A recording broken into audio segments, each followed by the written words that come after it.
Anak ini sekolah di SD 10, kemudian usianya 16 tahun lebih tapi masih kelas 5. Ini karena dari kelas 1 sampai kelas 3 dia bersekolah di Lombok, kemudian dia pindah tanpa surat pindah segala macam ke KSB, jadi dia mengulang dari kelas 1. Itu menyebabkan usia 16 tahun masih di kelas 5. 1 bulan yang lalu anak ini sudah menderita sakit gusi segala macam, anemia gitu, lemah 1 bulan yang lalu. Dan sudah dirawat beberapa kali. Nah itu pun masih masuk sekolah. Pada saat kita liburkan, anak ini diajak lagi ke Desa Rarang, tepatnya di Kabupaten Lombok Timur. Nah diajak oleh keluarganya, kemudian di sana sekitar tanggal 30 Maret itu dibawa ke rumah sakit di Selong.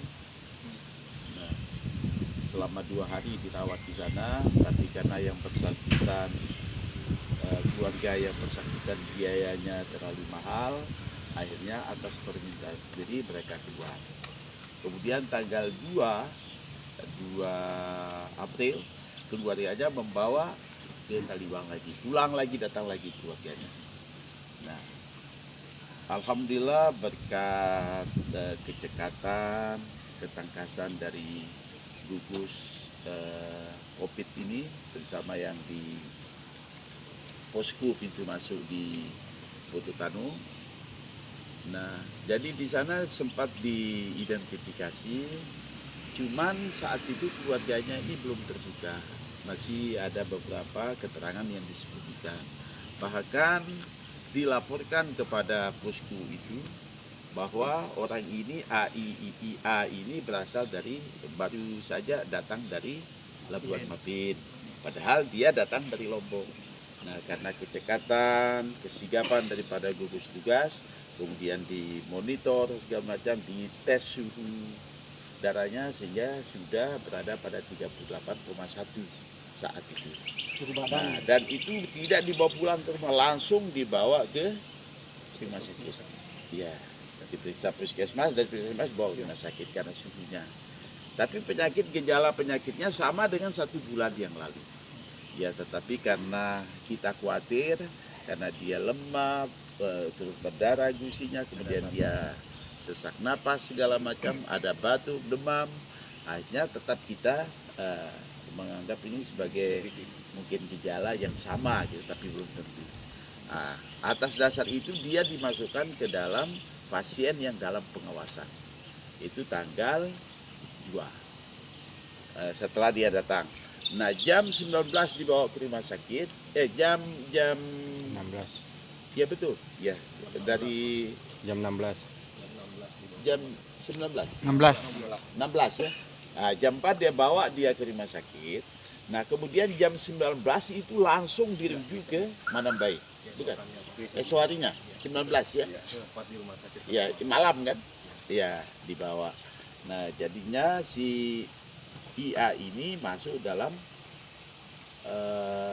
pasien dalam pengawasan. Itu kejadiannya hari Jumat ya. Jumat pada Jumat dirujuk. Jumat malam kan. Nah, terus tadi malam sempat dibawa balik kan? Sana Pak posisi. Jadi jam 2 di sana. Jam 2 tadi malam kan? Nah, jam 2 tadi malam di sana, nanti datanya di cross check. Jam 2 tadi malam beliau mendahului kita. Innalillahi wa inna ilaihi rajiun. Nah, kemudian di sana dikremasi di Manambai, disolati di sana, kemudian tadi jam 8 selesai pemakaman di Kaliwang. Ya. Nah, kemudian untuk langkah-langkah memastikan sudah diambil swab. Nah, kemudian dibawa dia ke laboratorium hari ini, dikirim hari ini untuk kita memastikan. Ya, sekali lagi saya menghimbau kepada masyarakat, ini belum pasti. Belum pasti apakah ini sudah terjangkit atau belum. Cuman hanya saja dia dia datang, awalnya tuh memang sebulan yang lalu sebelum ada apa-apanya COVID ini, dia memang sudah menunjukkan gejala seperti itu. Hanya saja karena dia baru balik dari daerah transmisi lokal gitu ya, yang ada di sana, yang itu yang menyebabkan kita semakin khawatir jangan-jangan ini benar.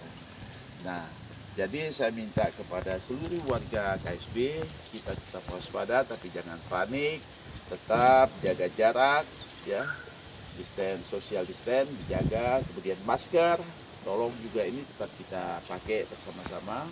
Nah, etika batuk kita, kemudian pola hidup bersih, sehat senantiasa juga dikembangkan. Nah, sebagai antisipasi lanjut dari gugus COVID ini, kami sudah mencoba mengidentifikasi yang kemungkinan dia kontak langsung dengan pasien ini.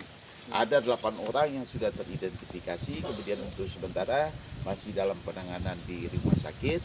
Nah, kemudian hari ini juga kita akan isolasi di pusat isolasi kita. Ada 40 unit kamar, ya tempatnya juga cukup bagus. Di sana nanti kami akan isolasi. Nah, jadi ini tentu saya ucapkan terima kasih kepada rekan-rekan yang bekerja di gugus tugas COVID ini. Nah, alhamdulillah dari pembakaman, kemudian dari proses isolasi dari yang kontak langsung dengan yang bersangkutan ini sudah kita beri perlakuan sesuai dengan protokol yang memang sudah ditentukan seperti itu. Nah, kepada wartawan juga kami mohon ini informasi ini bisa disebarluaskan. Intinya masyarakat jangan panik, jangan takut.